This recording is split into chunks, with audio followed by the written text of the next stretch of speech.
Today I'm talking about writing a short story, specifically a screenplay for a short film, about 3 minutes, I guess. I'm shooting for around there.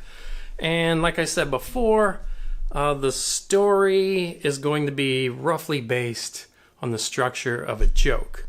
So I'm going to take the structure of a joke and a 3-act structure for stories and attempt to marry them together so that we can have a solid story, and then have that story have a little twist in the end that's kind of humorous.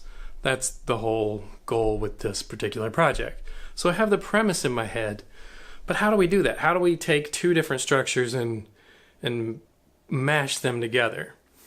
Especially when you have 3-act structure that is 3 acts, and a joke, which a lot of people think is 2 acts. But I really don't think it's 2 acts, and let me explain what I think about the structure of a joke. Well, a lot of, when people talk about a joke, they're like, there is the setup and the punchline.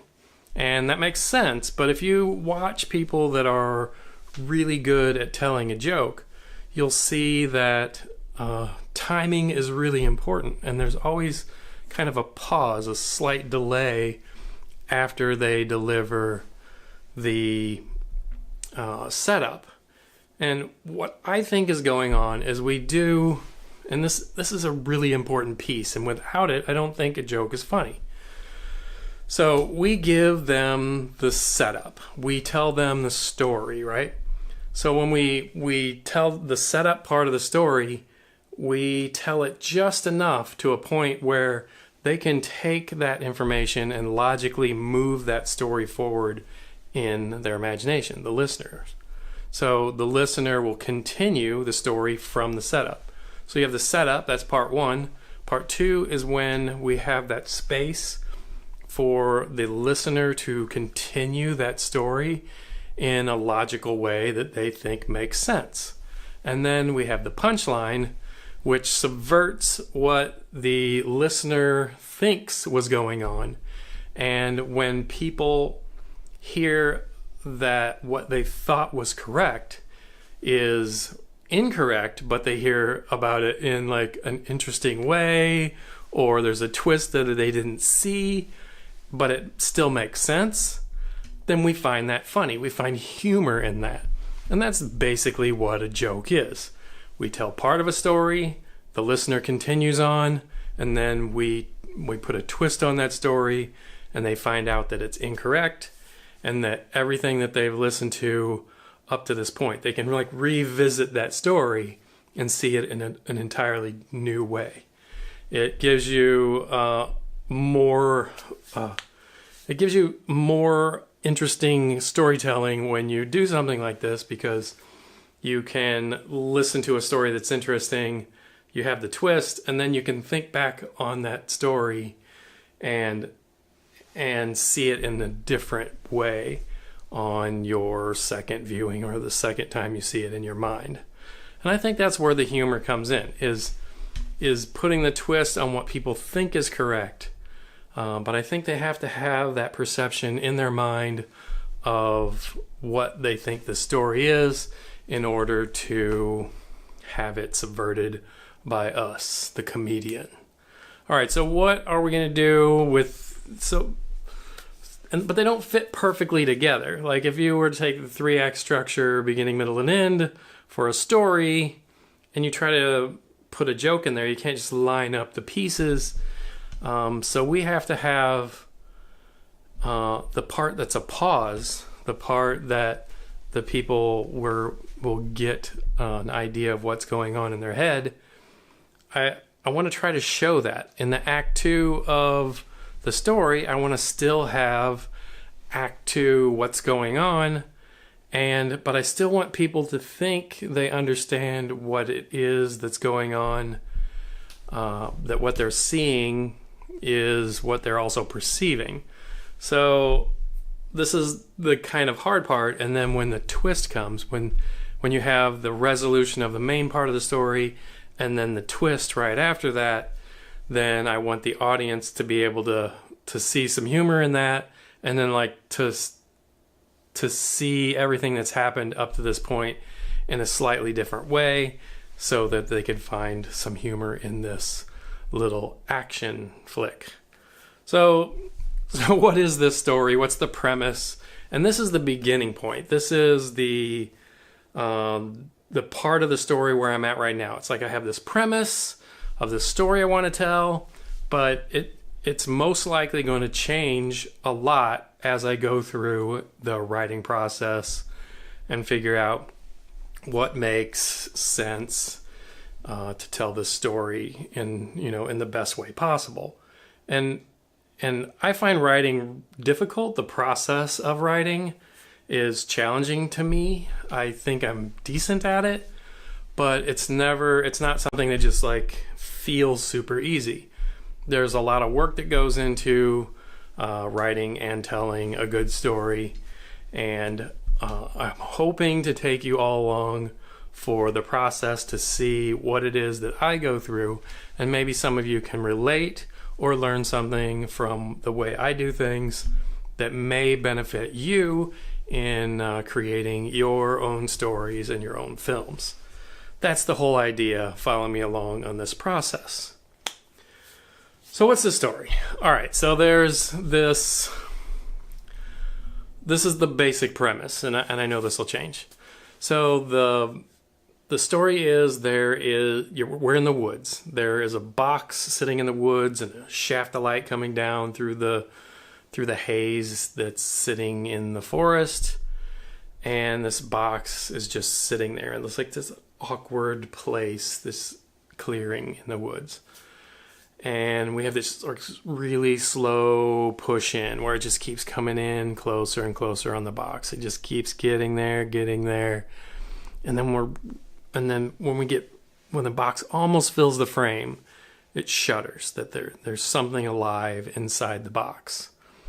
We stop for a moment, and then we start creeping in again, and we creep in really close to like this corner of the box, and this blade like punctures through it, and then there's like this upside down U cut in the box, and then there's like this scraping sound as these little fingers like push that flap down, and then we see eyes in the box, these eyes peering out.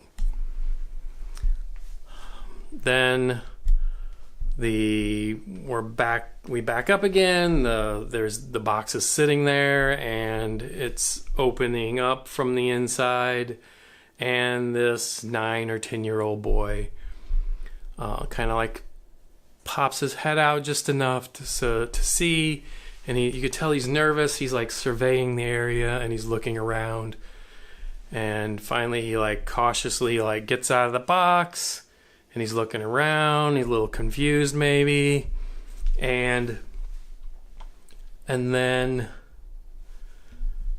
he starts to relax, and then he hears a twig, and he spins around, and then he sees like a cardboard cutout of a zombie just sitting there, like, hanging. So he sees this cardboard cutout, and it looks kind of odd, like what's going on. And then he hears like this moaning or something else, and again he spins around to another section. He takes a look, and then there's another like cardboard zombie thing like in the trees, and he looks back at the first one, and it's closer. So like game on at this point. And the kid just does this thing where he's like, whoa! And then there's like this blast of air, and the kid is suddenly no longer in like regular street clothes.